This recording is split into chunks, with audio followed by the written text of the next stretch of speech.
Welcome to Excel Highway, your one-stop shop for all your Excel needs. In today's video, I want to share with you a multi-level bomb explosion that using some VBA code you can do up to 5 levels of bombs, bomb bill of material if you're not familiar. And I created this file due to some comments that you guys wrote on a different video that I shared about bomb explosions. People wanted to have a file that explodes multi-levels, and that's what I did. If you're new to this channel, I'm uploading content about Excel and Google Sheets, different usages. So if you're into that kind of content, please hit that subscribe button so you don't miss the next video. All right, let's get into it. So this file has 4 different sheets. There's the BOMs sheet, or bill of materials sheets. Here's where you define your items and components, and you can see I took an example from the toy world. There's a Dino toy, and you can see a Dino toy has a head, a body, leg, arm, and tail with the variant quantities. And then I broke down body number 1 to engine number 1, battery, 4 batteries, 2 engines, and blue paint. Just an example I made up. And spike number 1, 8 units. The engine itself, I broke it down a level even lower. The engine has 4 cable 23 and 10 brushed number 14. And I have another toy here called Action Hero. It has a different head, number 2, a body, leg, arm, a sword, and a shield. And this will populate the drop-down selections using the unique function. So I'm just using unique, and then I'm going to use a dynamic drop-down. Later on, you'll see that. That's the whole bill of materials part. That's where you as a user can update after you build this. Explosion. This is where every level explodes the components. What happens is that the VBA code will always take a certain item and quantity, and using this simple function of filtering, it breaks down basically here, looks for the item and filters the components and their quantities using a filter function. If you're not familiar with filter, so there are basically 3 arguments: the array, or what are you filtering. So here it's B through C. As you can see, it's the components and quantities columns. And then what is the filtering?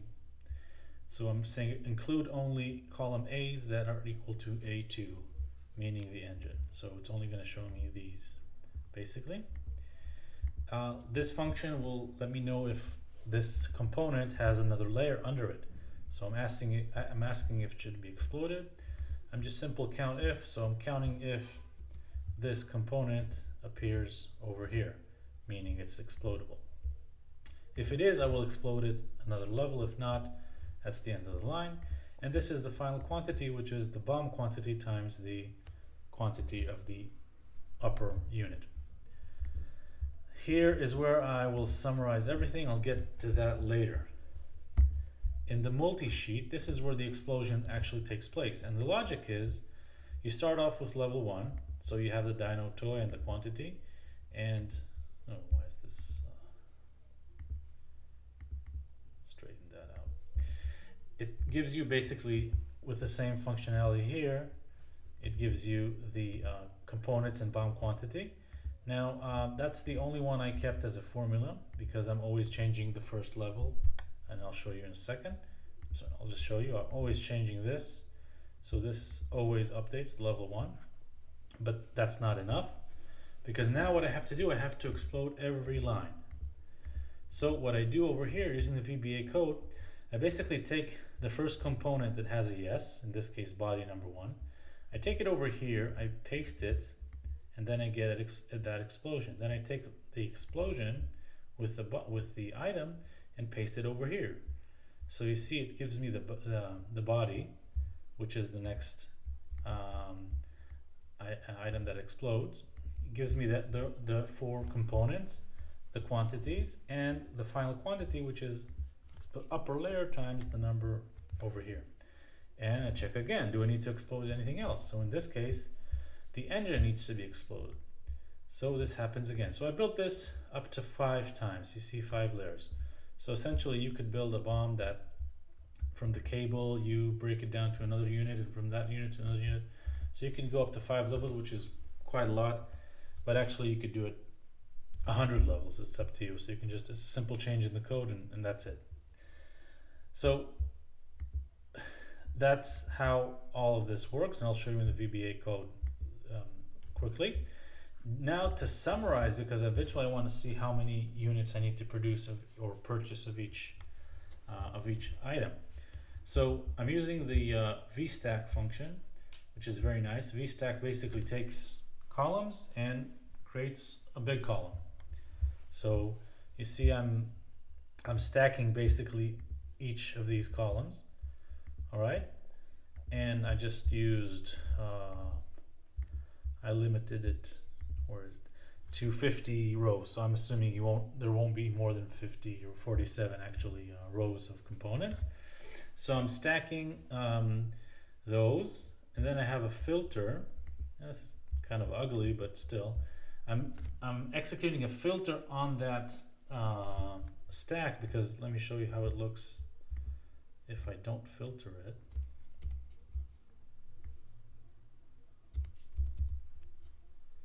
So I have a lot of zeros because I used 50 rows. So if I use the filter just so I'm looking at the same array, just checking if it's greater than 0. In this case, it has any input. And I do the same a few columns to the right of it. So for each component, I'm pulling the final quantity.